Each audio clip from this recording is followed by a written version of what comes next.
Welcome to Story Punk. I am Scott. I am Drew, and I thought you were going to count down in Portuguese. I don't know Portuguese. Me neither. That made it hard to do. It does make it a bit more challenging. Yes, so that is today's movie, as we are on episode 3 of our international themed month for June. Yeah, we are. And this is The Secret Agent out of Brazil. And this was my first all-Portuguese movie. So that was exciting. This was up for a lot of awards. Yes. And stars one of my favorite actors, and it was one of the... I hadn't seen it, until we watched it for this, so I didn't know. I hadn't seen all the movies that were up for the first Oscar for casting. Casting this movie, to me, was quite amazing. And if I knew anything about Recife and more of the history of the era, I bet it would be even more impressive because it's such a mix of different kinds of people and performances, and you just believe all of it. Yeah, well, actually, and I do want to talk a little bit about the acting. I'll get to that in just a little bit. But just to kind of give you a brief summary about this, this movie takes place in 1977.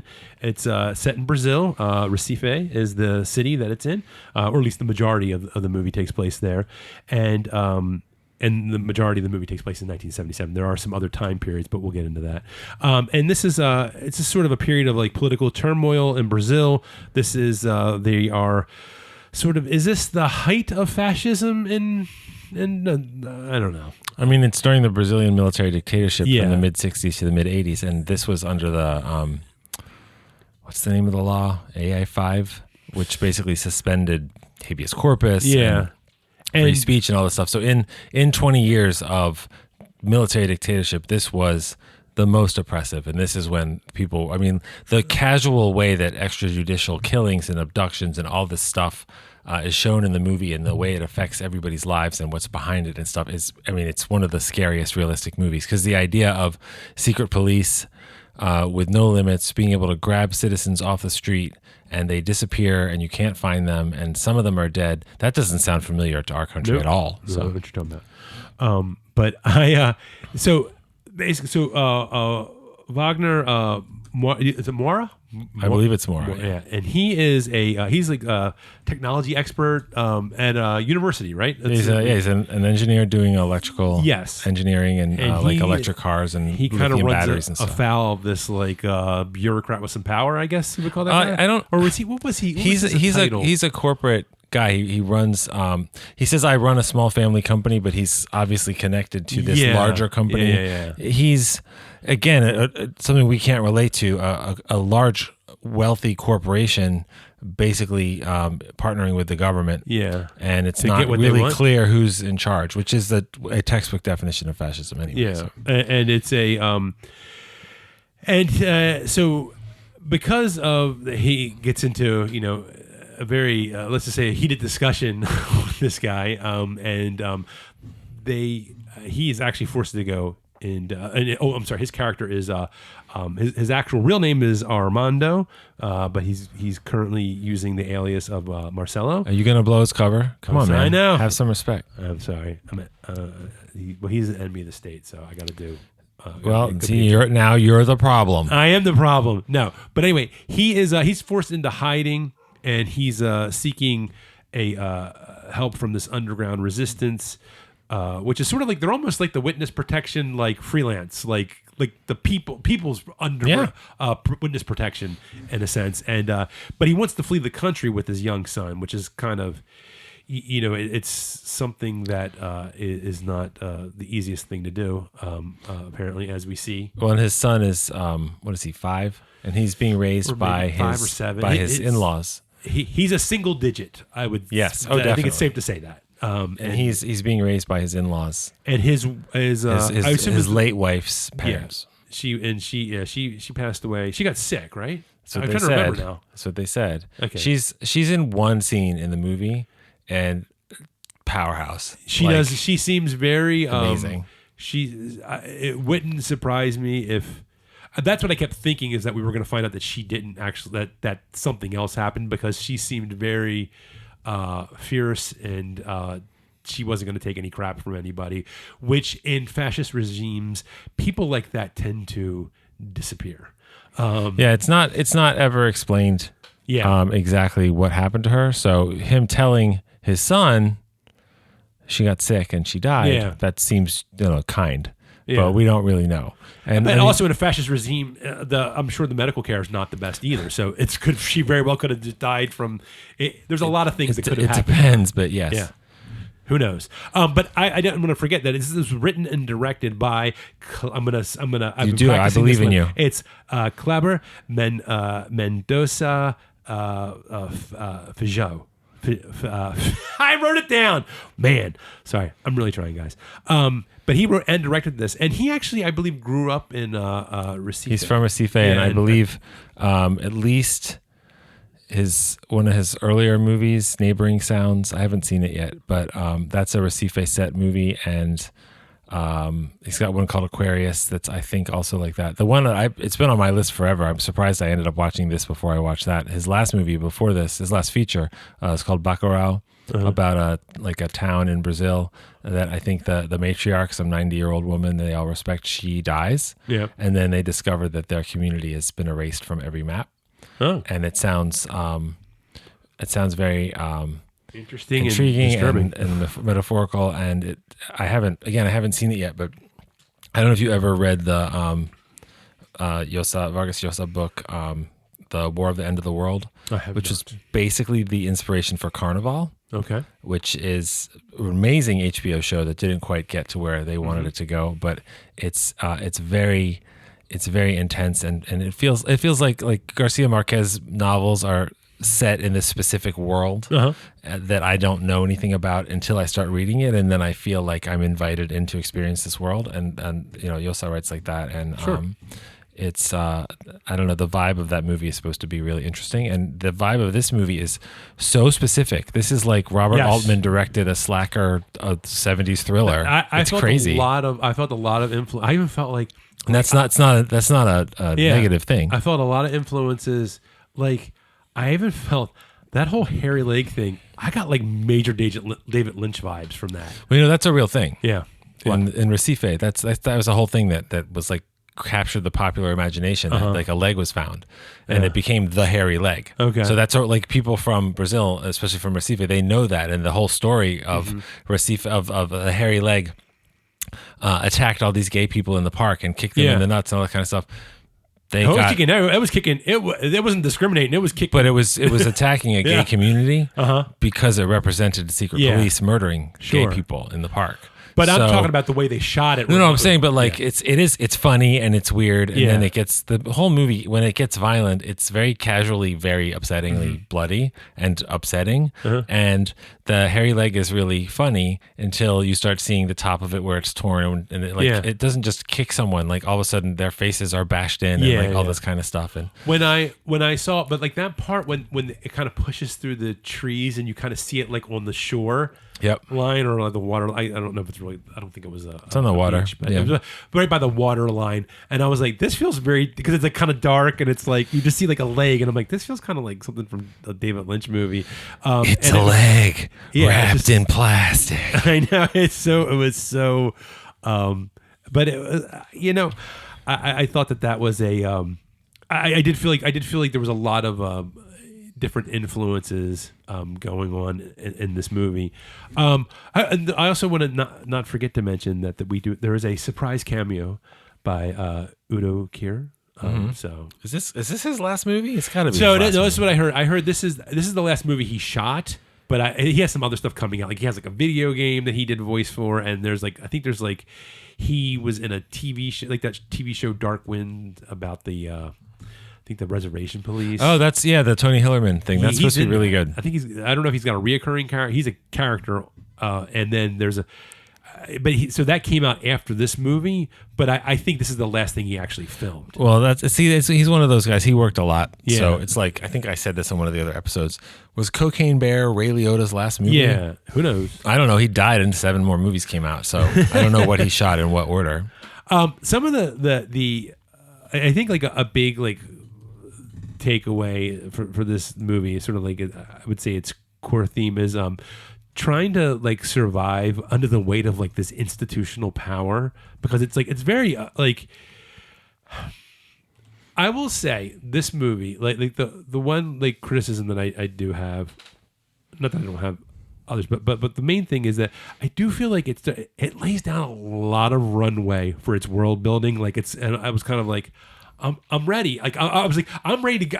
This is how I felt when I was watching. I'm like, I'm ready to go on this journey now. Let's go. And they were like, hey, no, here's some more stuff. Here's some more stuff. Well, and but let me just make my point about that though is that but once we hit that midway point, and it's almost exactly because I was like, oh, okay, now it's getting good. I actually tapped the little thing on my I was watching.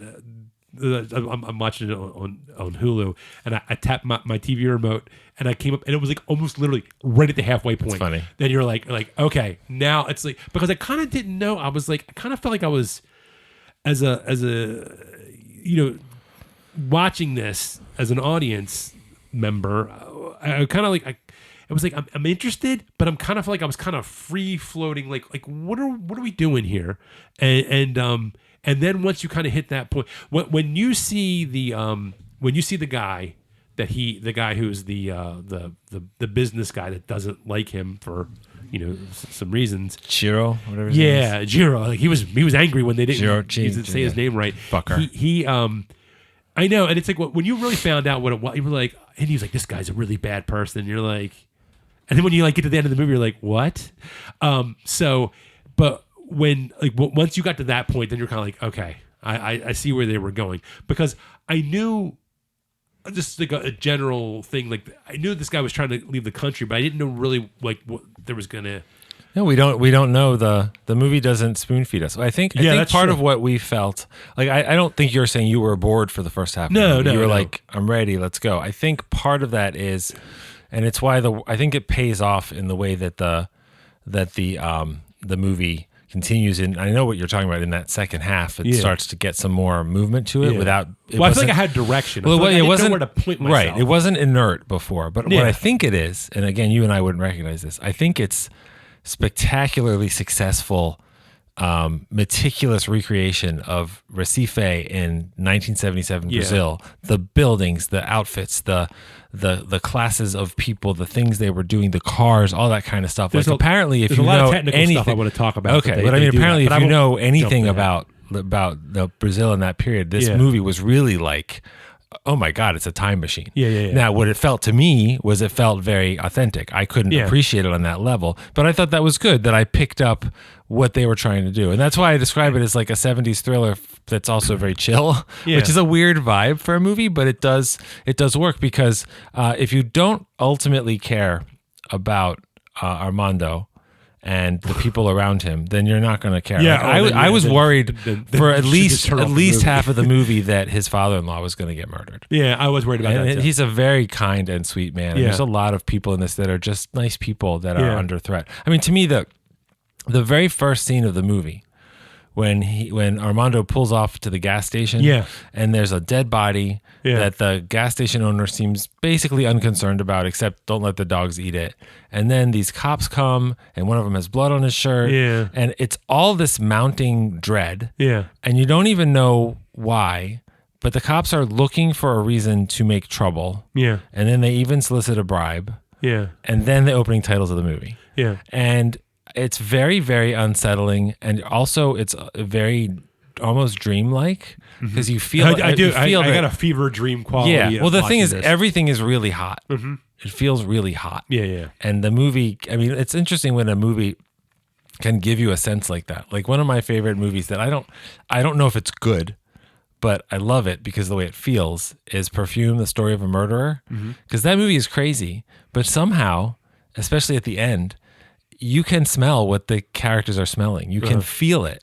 And if it doesn't work for you, it's just kind of weird and porny, I guess. But it's really intense and it really pulls it off. And this movie is definitely going for a mood that I think it nails in a world that's very authentic, that if I don't know enough about, like I couldn't have told you, dude, that's just like Recife on April 14th, 1977. But if you told me it was just like that, I believe it. Sure. Well, I think, and also where our age probably plays a factor. Now, I don't know how much I'm a little bit older than you, and I do feel like I probably have a little. So you were born 76. 76. So your memory of, I kind of remember the 70s. Not much. I'm not going to pretend like I have a great memory, but I do. So there are certain things that I see, certain color schemes, certain like textures of things, wallpaper, Sure. The way homes looked, even though, I mean, obviously an American home in the 70s didn't look like a home in Recife, but I you know what I mean? Like, and it was, for me, that does have some memory of that. I kind of look at it and go, oh yeah, that feels right to me, at least. So it was certainly a lot of Volkswagen Bugs. Yeah. A lot of Volkswagen Bugs. I felt like, so what I would say this movie to me felt like, it was a political thriller, but it was through the lens of like some type of personal meditation, which I think there was a lot of personal stuff for the director in this, and it's probably why I was getting that personal meditation vibe from it. Because he's using a lot of the, and I actually wrote some of the stuff. I'm trying to see if I can find it. But a lot of the things that you would normally see in a political thriller, you have like the, like the hitmen. And there's a little bit of conspiracy. I wish I would have highlighted it. Hold on. Where is it? Oh yeah. So hitmen, code names, surveillance. You have shootouts, all that sort of thing. Those things you typically see, but it's certainly not your typical type of a political thriller. And I remember. When I was watching it, like you said in the beginning, I felt that sense of dread. That was one of the things that I kind of felt like it was this, like, for me personally, a little bit of a missed opportunity, where it was like I felt like we had that sense of dread, and then I kind of didn't feel that dread so much. I kind of went away. I wish there would have been a little bit of it. It pulses back and forth in the first half of the movie, because you feel that there is a real mortal danger. That is not inexorably building more and more the whole movie. It's like it's right there at the beginning, and then it recedes, and then when it comes back several times, it's not quite what you expect, but it's just as intense, and then the movie really gets going. Once you can put a face on the danger, which I don't feel like you could until you see the story, when that guy hires and he brings the hitman in and he talks to him, and then once I could kind of like, I needed some kind of physical embodiment of the danger instead of like this sort of like dread in the ether. It's like I kind of feel it, but it's like it's hard to like. Well, really what you're having trouble putting a face onto is that the enemy threatening these people is the state. Yeah, and that's bigger than all of them and bigger than all of us, and that in and of itself is scary. It's funny because when you first meet those two guys that turn out to be the hitmen. They're driving, they're having a casual conversation. They pull over on a bridge. They open the trunk. They're still chatting. They shoot the gun into the trunk. You didn't realize there was a wrapped person in there. There's now a wrapped body. And they throw it over the bridge. The whole time I was watching that scene, I assumed they were cops. Because that's what police do in these types of dictatorships and stuff. So then to find out that they were actually hired hitmen, and they weren't on a mission explicitly from the government. They were on a mission by some guy who's... wealthy, and you embarrassed him, so you should die. I was like, well, this is very contemporarily resonant, and I don't like it. I mean, and I think what it is, I think it is sometimes it's a I think even in real life though, I think this is why that even in the face of impending authoritarianism, that you still have voter apathy, because I think sometimes people have a hard time wrapping their head around this general idea. You need to put a face on it, and that's what, and that's kind of, I feel like that's kind of now going out and trying to affect change in real life and watching a movie, two different things. But I'm just saying, like, for me as a movie watcher watching this film, I needed that thing. Because I got it. I knew there was some kind of danger, but it was like once you had that, it was sort of like, okay, now I know the bad guy. Well, I mean, we can't help but be on the outside of that experience because we're not Brazilian and not familiar with it. I know a little bit of Brazilian history and a little bit of the kinds of authoritarianism that there were in in countries in South America in this era. There have actually been some really interesting movies recently. God damn it, what was the name of it? There was a vampire movie where the vampire who would like leave he's an old man and he would fly out into the city at night in Chile. And he would eat people. He was literally the dictator that was overthrown but not killed because he can't die because he's a vampire. And that's a very like interesting metaphorical take on it. This felt like it's happening right now to real people in a real city, and that made it scarier because there's also stuff in it that is just weird. Like a cat with two faces that's actually two cats with two different names that you see at the beginning in this apartment complex that don't call us refugees, except it is legitimately a refuge for people who are on the run and need refuge. And they're just people that live and they dine together and they laugh together and they talk together, and some of them fuck and some of them hang out with their kids and they do different stuff, but they're all going to die for reasons that clearly they are marked for death for reasons that are nonsense. I mean, like I told a guy not to talk to my wife like that because it was rude and he's disrespectful, so I should die. But that's again really but I guess what I'm trying to say is that it's even throughout history, even people that I can tell you, even people that are experiencing it, it's when you can put a face on it, it's more real to them, even if you're living in an authoritarian state. I'm telling. I mean, you feel it, but that's why the people that become the authoritarians, they put a face on who they think the enemy are, or you don't feel it because it's not happening to me. It's happening to other people. That's true too, and I think that's sort of what I'm saying too, because they're like it's easier to deny when you don't have like something right in your face. Right in their face, they still can deny it. But I think anyway. I think the idea here was that I think we're getting a little too much into the philosophy of something that's different, where that as far as the viewing experience for me was just that once we got there, once it had that, I did feel like it was like, okay, we're locked in and this is where we're going. And I think that made for me I was just, because I did start to worry. I was like, is this going to just be like this thing, and then eventually he's just gonna leave, like, you know what I mean? Like, you mean like he's gonna get away? He's gonna get away, or even not get away. But we'll talk about how that's played. Yeah. Is it just gonna be one of these things where he is, either he's gonna do it or he's not? But it's just gonna happen. Like, I was worried that's how this was gonna play out. Where it's just like, oh, something happens and he doesn't do it, even if he got killed. Like. You know what I mean? I feel like I was worried that it wasn't going to like have any kind of like emotional like resonance with me, because it just felt like in that beginning part, you just feel like there's just a lot of stuff that's just. Well, you know what it kind of reminded me of? And this is, I don't love the movie I'm about to say, although I have a lot of respect for it, but it kind of reminded me of the way in the actual movie that Josh Brolin's story ended in No Country for Old Men. Okay. Where he's basically the main character or one of the two main characters, and then you just find out he got killed in a shootout in his hotel room. Yeah. But you don't see that. Yeah. Like, we get told that Wagner Moura is dead, and there's a picture in the newspaper of his body. But, we don't know exactly what happened when.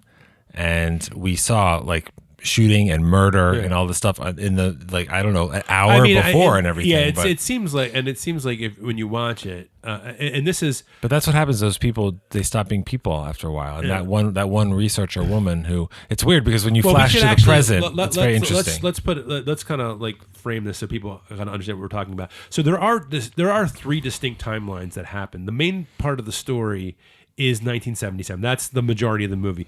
But there is also 74-ish, which is what happened before. This is like leading up to the incident that he had with this businessman, and then there is present day.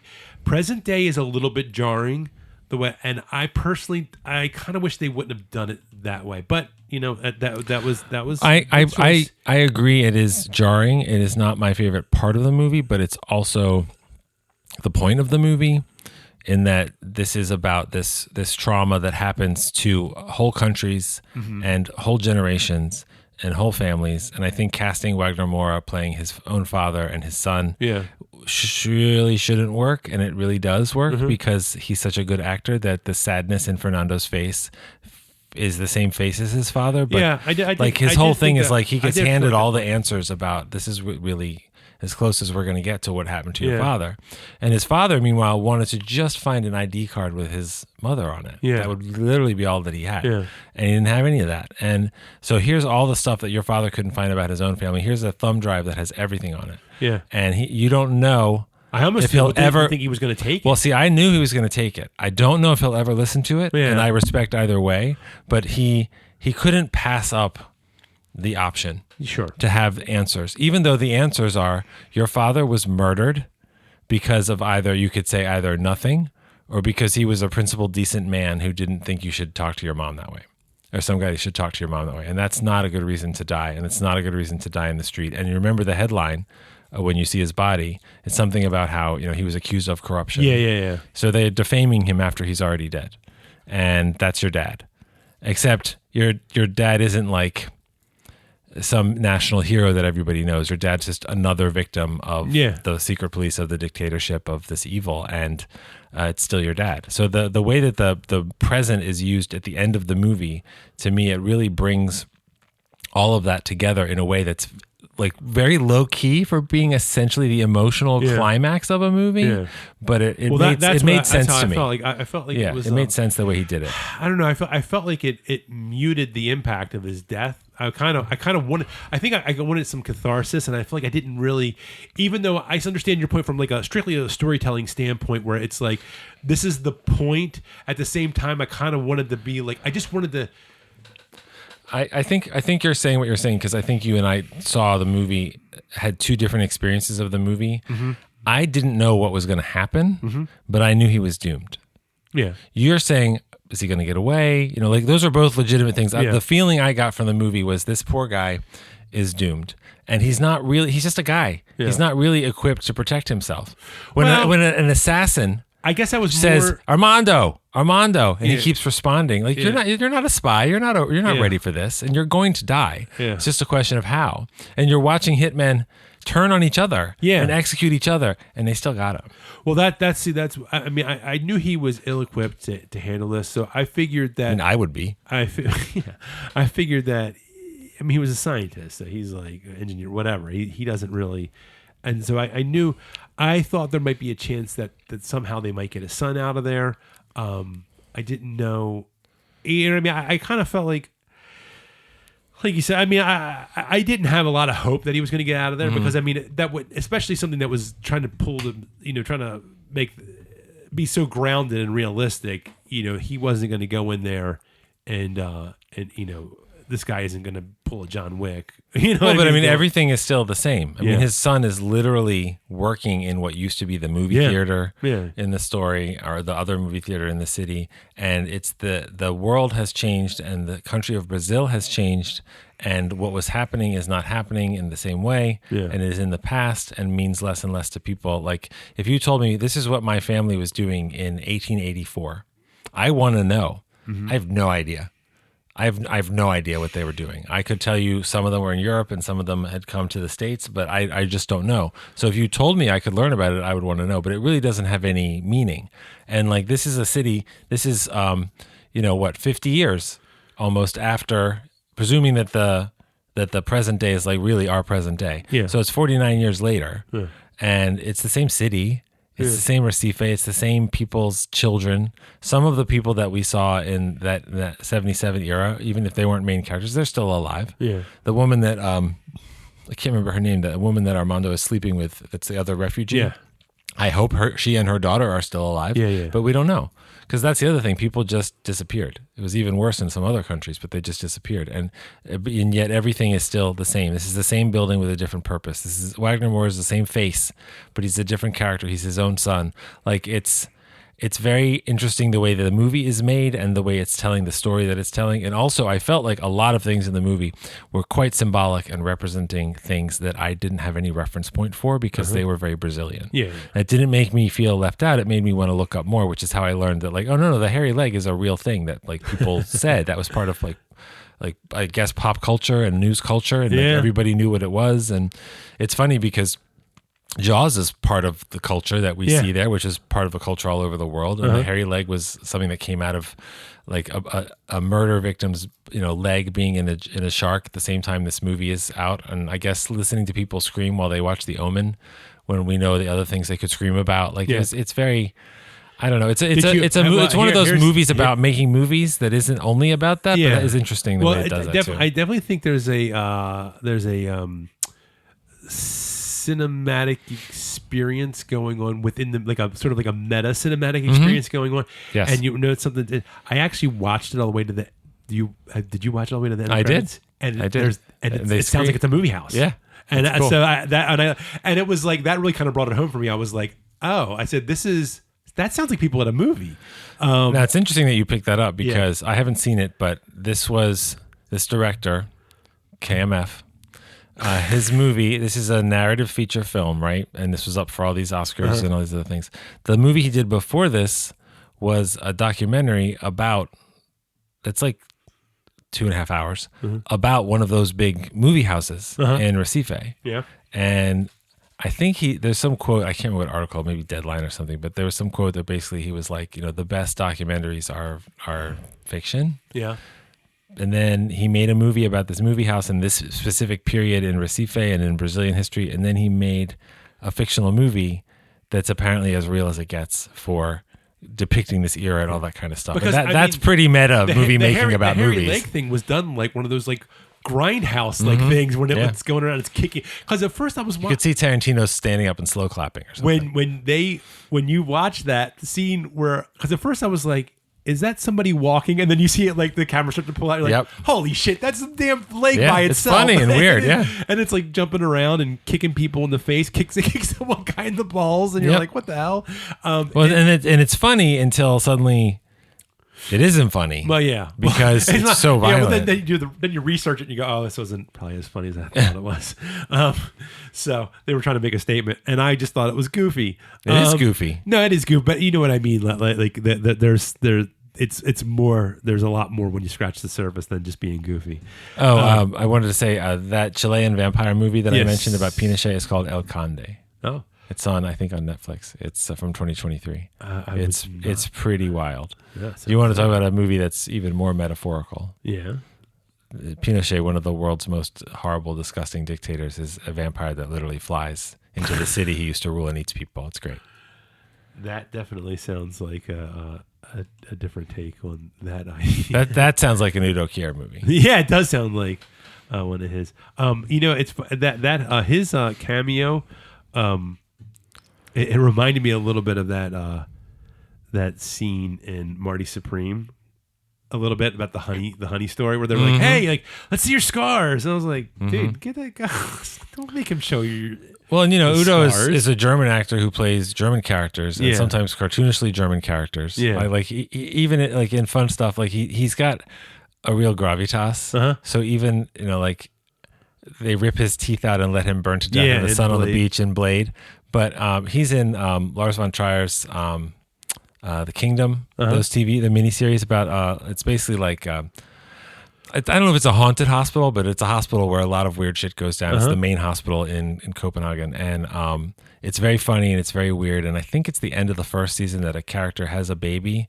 And when you see the baby crowning, it's Udo's face is the baby. Like there's a lot of weird stuff going on. Yeah. And like the two narrators are these two young people with Down syndrome that wash dishes in the hospital. And they really are the only ones who know like what's going on is not normal. It's actually magical and maybe questionable, and it's not just weird noises creaking and stuff like that. And that whole thing is so bizarre, and Udo's perfect for that. Yeah. So for him to appear as this Jewish tailor who for some reason he walks into his office to hide from them, and he like picks up his Chanukia or menorah. Yeah, I saw that. I was like, what's he gonna... I was like, okay, I get it. He's Jewish. I know. It was a little weird, but there's probably a lot of history of German refugees in South America and Brazil as much as Argentina, and he's not one of those refugees. So there's probably stuff there too that is accurate.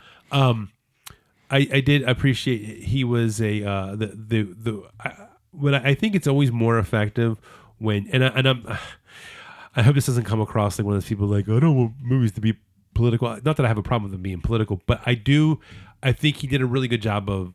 I think it's more effective when you do kind of show it. So I feel like he does a good job of showing fascism. He doesn't have somebody doing like some kind of long monologue about what fascism is, because I feel like.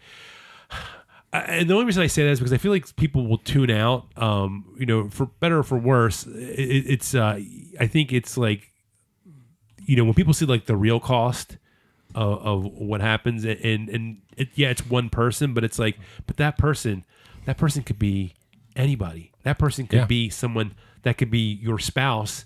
That could be your father, like in the case of this movie, that's somebody's father, that's somebody's son-in-law. That's it's a, and I think that just, I think when you have very strong feelings, which he obviously does, the director, I think that, having the restraint to not have your characters, especially since he wrote it, to not have your characters, pontificate a little bit about the dangers of fascism, I think is well, that's what makes it more real, because if you and I were in that situation, we're not going to sit there and talk about it. I'm not going to sit there and tell you why fascism is bad, because you already know, right? Because you're living in it. So. I'm also not going to explain to you, well, this is bad because this person is in charge of this part of the government right now, and blah blah blah. We're not going to put up with this thing that they're doing right now. That's fascism. And that's naughty. I get it. So I don't know if you have any more story stuff. I feel like we talked about a lot of story stuff. I was going to get in a little bit of technical stuff. Sure, if you're all right. Do it. One of the things I wanted to talk about, because you were talking about how it looks, and you were we were saying something about like I can't remember exactly what we were saying, but there was obviously a very deliberate choice to make to make everything look like the color and everything. The movie, the look was going to look like the director, the way he remembers Recife when he was growing up. Right. And so what they did was, it was interesting. They took, hold on, I have it here. Okay. Okay. So they used these specific lenses. They're Panavision B series anamorphic lenses for all you nerds out there. Okay. That's specific. Those were very popular during that time in the late 70s. And it creates a certain type of flare. I mean, I know that's the whole thing about anamorphics is they have like, I'm getting a little geeky here, but for if you haven't tuned out, this is, some people like this stuff. Thanks for listening. Yeah. So, but like but that's the thing. People use it because of the sort of like, there's these sort of like the minor aberrations in the image and the way that it'll flare a certain way, and that gives you a certain look. But here's the kicker to that. Brazil has no commercial grade labs for processing film negatives, so they use the lenses, but they still had to shoot on digital. That was so they used all these vintage anamorphic Panavision lenses from the 70s to get the look, but they still had to shoot it digitally. So they felt like they were still able to achieve what they were going for, even though they didn't actually use the film. I am curious what it would have looked like if they actually used film. Well, what's cool about that is that it looks like what you're saying they were trying to achieve, but they did it in a way to try to achieve it. They weren't doing it in a way that other filmmakers, especially some American filmmakers, might be like, see what I'm doing? Yeah, that is so cool. Isn't that cool? He was doing it because he look, I have fake dirt on my film. Look how cool. Like, you can do that. That's fine. But I mean, that movie felt like, putting aside even the lenses, like the zooms and all the stuff that's very much from that era is deliberate, but it didn't call attention to itself. Like, see, we're trying to evoke the era by evoking a movie of the era. That's what they were doing. Yeah. It just worked. It just felt right. Well, and this is the other thing they did, and I didn't notice this until I read about this. They there's not a lot of close-ups in this movie, which was intentional because they wanted to have open shots and did a lot of dolly work because they wanted it to be like you were in the scenes with the people.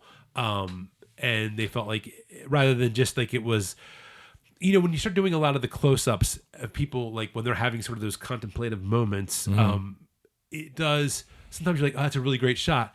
But your mind, a lot of times, especially if you're someone that watches a lot of movies, you go, okay, that's, you start to see the intention behind why that camera's like that. You start thinking about, this is a camera that's you start thinking about how it's here. How it's made rather than what it's making. And this was what he wanted it to be like, when it's a crowd, because there's the scene, like when the scene towards the end when the hitman, the guy with the red cap, is in the line. You know what I mean? You kind of get that feeling like you kind of feel like you're like you could be somebody in that line, right? When that guy's there and he's like calling out, he's calling him by his real name, and you're like. And the whole time I'm sitting there going, "Don't turn around! Don't turn around! Don't turn around!" Yeah. And you really felt it, but you kind of felt like you were there. Also, because he realizes he's more trapped than he thought he was. Yeah, and we were only a little bit ahead of him on that. Yeah, like he doesn't run out of the office and run away. He like goes into the back and then he comes back out and then he's like, "I'm gonna get this thing from my mom. Get this information about my mom," and he's like doing the. Yeah, well, yeah, you're right. It is a thing where it is like you are not. I think he thought he had more time, or I don't think he realized the danger was real. I mean, no, that's not true. I shouldn't say he didn't realize. I think he knew the danger was real, but I just don't think it really. But he seemed as incredulous as you or I would be when he found out there's a hit on me. Yeah, that's true. Like, he was when he found out he was marked for death. Like I know this guy's an asshole, and I'm sure he's embarrassed by me calling him on it. But now I'm he was genuinely surprised. Which I mean, most people probably I would be. I mean, the other thing is like everything in the movie depicts something that's real and represents different things, but also. Some of it is a cover for what's actually happening. Like you see the carnival's going on the whole time. Yeah. And you see at the end a headline that 91 deaths during carnival this year. It shows up like a couple times, I think. Yeah. I mean, that's extrajudicial murders. Uh-huh. That's not people party too hard. That's not hot young women with skimpy feathered outfits dancing in Rio. Got drunk and fell down the steps, broke their neck. Right. Well, that was because it was like seemed a little high for people that are just partying. Yeah. When we do Showgirls and we talk about Nomi pushing Gina Gershon down the stairs to make her way up to the top, you'll recognize some of those. Or no, what about when she throws the beads? I think we all know that the best part of that movie is in the swimming pool. But anyway, the most realistic. Yeah.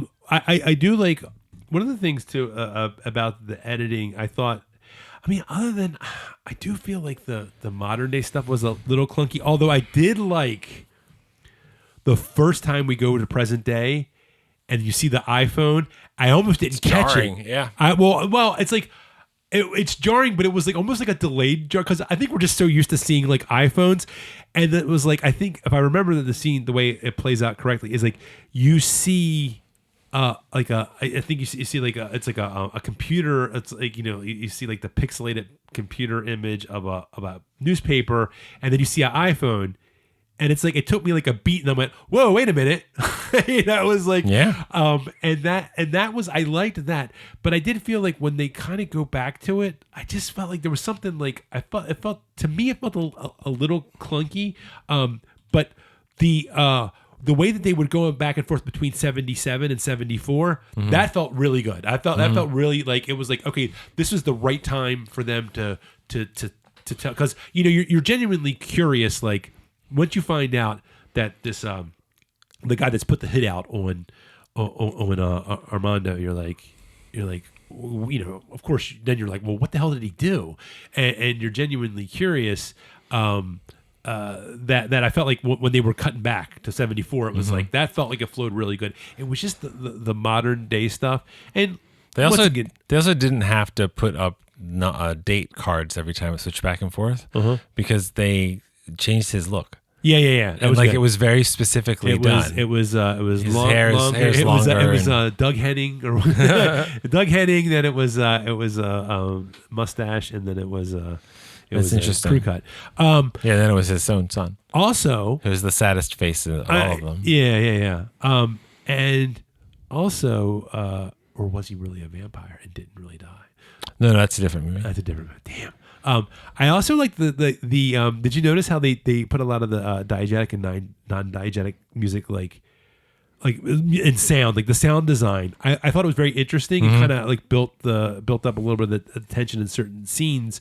I thought that really worked. It certainly worked a lot better than Smashing Machine, because Smashing Machine, when they did it, I kind of felt like it. I was like, this doesn't sound right. Like it was clashing too much. But I think it takes a certain special skill to be able to say, to say these two sounds they can kind of work together. Mm-hmm. And so you had like the scene, like the Omen scene, and I think there was some music, and sometimes there was like multiple sources of things coming from other places. And to me, I felt like that all really worked well together. But that's all for the very technical stuff. But I did want to talk a little bit about the acting. I don't know if you had any other like. No, there's some real good acting in it though. So. Well, what I would say is that I didn't know this, and honestly, I don't follow Warner, not Warner, Wagner Moura's career. But Civil War, huh? Civil War, baby. No, I know. No, but that's what I'm going to talk about. This was the first time he had actually did a movie speaking Portuguese in like 12 years. Oh, wow. So for him, it was like, and I know he played Escobar in Narcos and had to do the Spanish phonetically. He was very. But he said he felt so great to be able to. I'll bet to just be able to he's so good. I think he is. And it's probably why he got nominated, because he was. I think he really just probably got into it. It was probably like, finally, I can kind of. Yeah. I mean, I hear that even from like the guys, like the Australian and the British guys, when they can do like their actual voice, and not put on an American accent. Even and so imagine, you're speaking like a completely different language. It's not just your accent; it's like a completely different language you feel so comfortable with. Well, it's funny because I guess Kate Winslet is notorious for like Meryl Streep level perfect accents, and then in between takes she'll talk like herself, and it's really crazy because it's just perfect. And she's like a German. Hiding German Nazi teaching a young boy to read in the bathtub, and then she's Kate Winslet again, and then they yell action, and then that's really bizarre because some of these actors, they get into the voice and the role, and that's what they do for 8 months making the movie or whatever. And Wagner Moura, I think what you're saying sounds like I was very comfortable being a version of myself, without anything in between. It was just able just to, not like I think it's a costume level, like you have to get into it. This is, my voice is different, my accent is different, my language is different. Because like in Civil War, he tells Jesse Plemons he's from Miami or something. Jesse Plemons is like, okay. But he can't be sure. A little bit distinct. He's not like the guys from Hong Kong who he just murders type of thing. I think Wagner Moura is I don't know. I was just excited to see him get this level of attention because I think he's been very good for a long time. And even in relatively smaller roles in movies that aren't as successful as they could have been at what they're trying to do. Like I thought Elysium was okay. He's really good in it. Yeah. He's like a disabled, like he's got a walking disability tech guy who tells Matt Damon, here's what you're going to do to get this stuff, and it's going to get you what you need, and everybody's going to win. And we don't realize till the end of the movie what everybody wins means is like, no, this is good for people. This is not a guy trying to steal a fortune or something. I feel like he looks younger. Like I feel like he's looking younger. Like with each movie. He's kind of like the Paul Rudd of Brazil. Yeah, so. It's like, but it's like, but like even like a few other things that I've seen him, he just. I don't know. He just looks. Well, he's one of those people that his facial hair really affects how he looks. Sort of like Pedro Pascal. Pedro Pascal is his hair and his facial hair. I mean, is the hair on his head, and really just. But But that's actually kind of a fortunate thing. If you can really change your look that much, it's probably and you're a good actor on top of that. That probably makes you. Well, I mean, that really can be. He'll be 50 next month. He's really? only a couple of months younger than me, and I think I don't know. I mean, I think I look younger than I am because I don't have children, but he's.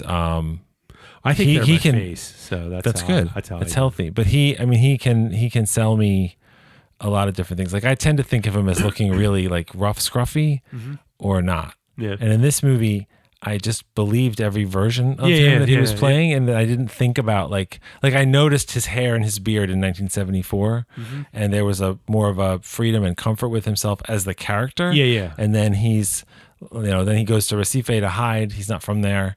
And he's from there, but his wife's family is from there.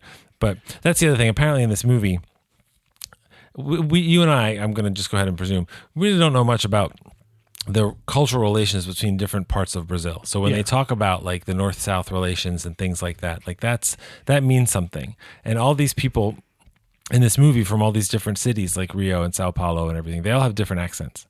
And so if you speak Portuguese and you understand the language and you understand the dialects and stuff, there's a big difference between, I think, some of these people coming together, these refugees coming together, and for them to be under the same threat of death, but they're all from different places in this gigantic country of Brazil, and they all have different stories. Like I could tell that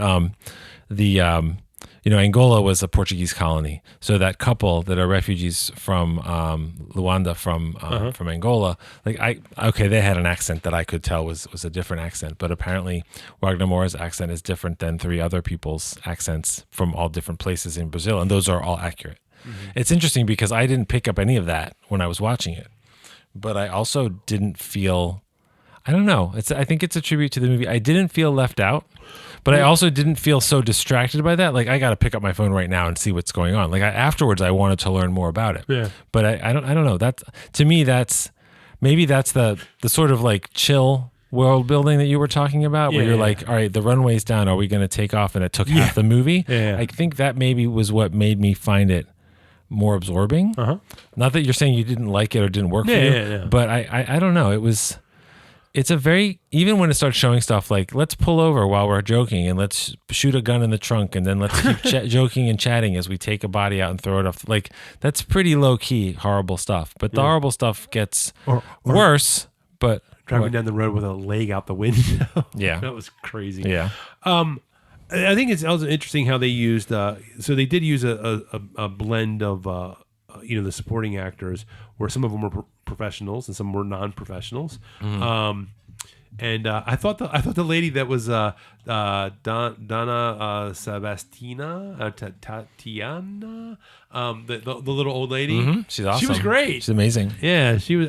So I have no idea if she is if she's professional or not, but well, that's the thing. I don't know the story of the people that are in this movie, the cast that's in this movie, but if you told me they were all legendary Brazilian actors, I would believe it. If you told me they were all non-professional actors that were discovered for this movie, I would believe it. I just believe them. Yeah. No, that's a pretty great way to look at a performance. Yeah.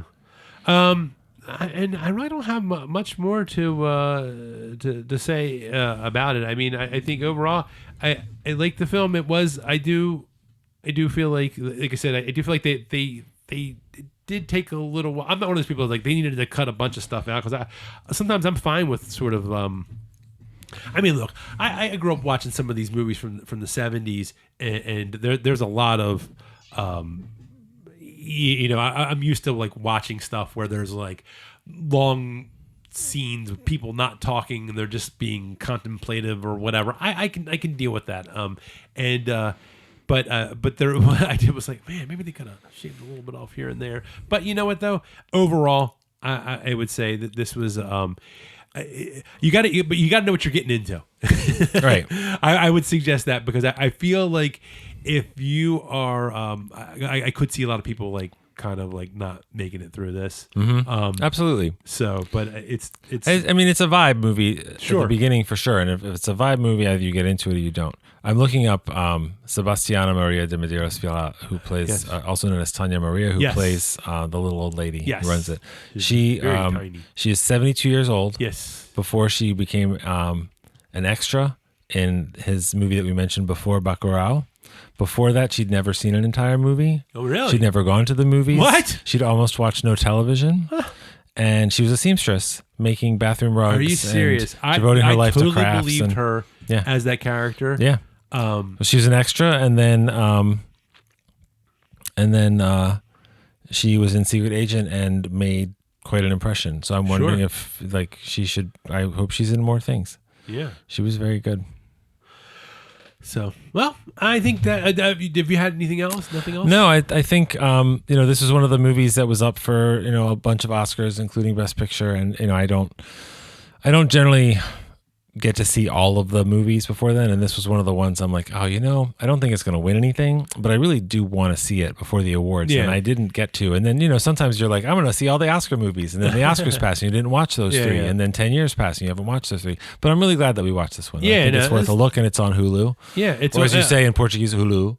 And I think it's worth a watch, especially if you are just curious about the kind of movies from around the world that get international attention. And also, I mean, if you like 70s thrillers and things like that, it's a really interesting take on that sort of thing while also being its own thing. And if you're just interested in history and history that's relevant to contemporary life and all this kind of stuff, this movie made me I learned things and I wanted to learn more while still being absorbed by the story. And that's pretty cool. Yeah. I would say that this is a movie that is, I don't know. I don't know if I can. I don't think there's anything more to add. That I think we've kind of said it all. But did you like it, Scott? No, I did. I thought I was going to say, I liked it, and I think that it is.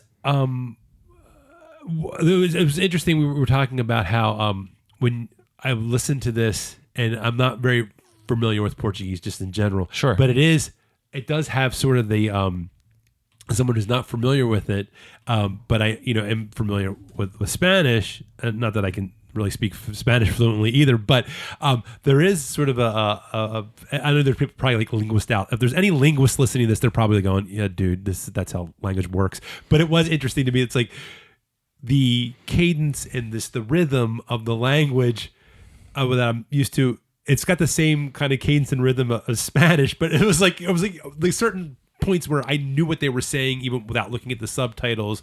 Like, if someone picks up a phone or whatever, and you're just waiting for certain words that you're just so used to hearing in Spanish, and they said something different. Also, like, keep in mind, okay. it's Brazilian Portuguese. Okay. Portuguese, which is different than Portuguese. I've heard some, that there is, but like how when it's different, like, are we talking about like the difference between, are we talking about hugely different, or are we talking about like American English and British English? I mean, do you think like there's a difference? How much of a difference do you think there is between the French on the streets of Paris and French on the streets of Quebec City? Because they're real different. They sound different. They're real different. I didn't know like if it's like like in Newfoundland they speak English, but you can't tell. Yeah, well, I mean. But like I didn't know if it was a situation where you're talking about like, is it like they just have some different words, or is it like you might not be able to understand? Yes. Oh, so it's that. So no, it's both. I mean, but it's not. Is it as bad as like? So my not cousin. As bad. I shouldn't say bad, but would it be the same as if a Spanish person tried to talk to someone in Portuguese? Well, I took a family trip to Canada when I was, I think 12 or 11, and my cousin from Paris came with us on the trip. So it was me and my brother, my parents, and our cousin, and she speaks French. So we went to Montreal, and we went to Quebec City. And they were talking about Brazil. Well, and she went, and so she was like our translator, because a lot of people in that we ran into in Montreal and Quebec, they can speak English, they just don't want to. Yeah. So it was great to have a French speaker there. But then she'd call her mom, and her mom taught English at the Sorbonne. So our cousin's English was excellent. And her mom always wanted her to practice English. So she'd call her mom and she'd go, "Mom, it's horrible. I can't understand these people. It's horrible. It's so horrible. I ate it. But like they were speaking French and she spoke French. So I don't know how incomprehensible across the ocean the languages will be. But to us, Spanish and Portuguese sound similar, but also not the same. No, it's funny that you were like waiting for certain things that just didn't happen. Yeah. And I think if you heard the same thing in Portuguese from Portugal, it might be more familiar. I don't know, but is your Spanish more from Mexico or from Spain? Like I don't know. Mine's from high school. From high school. There you go. Well, can I when you say the last lines to close our episode, there's something right before. Just point at me and I'll say it. When I say what point? When you tell us what matters. Oh, okay. So do you want to say that part? Sure. Okay, is that okay? All right, so I'll say that. Well, that's a wrap on The Secret Agent, and we'll be back next week with our last installment of the international series. And it's I don't know if I should say what it is. It's a 2000. I was going to say it's a 2022. 2022. That's a year from India, and I'll leave it at that. And you can find us on your favorite podcast platform, and also at storypunk.com. And we're on Instagram at storypunkpod, and on Facebook you can check us out for updates there.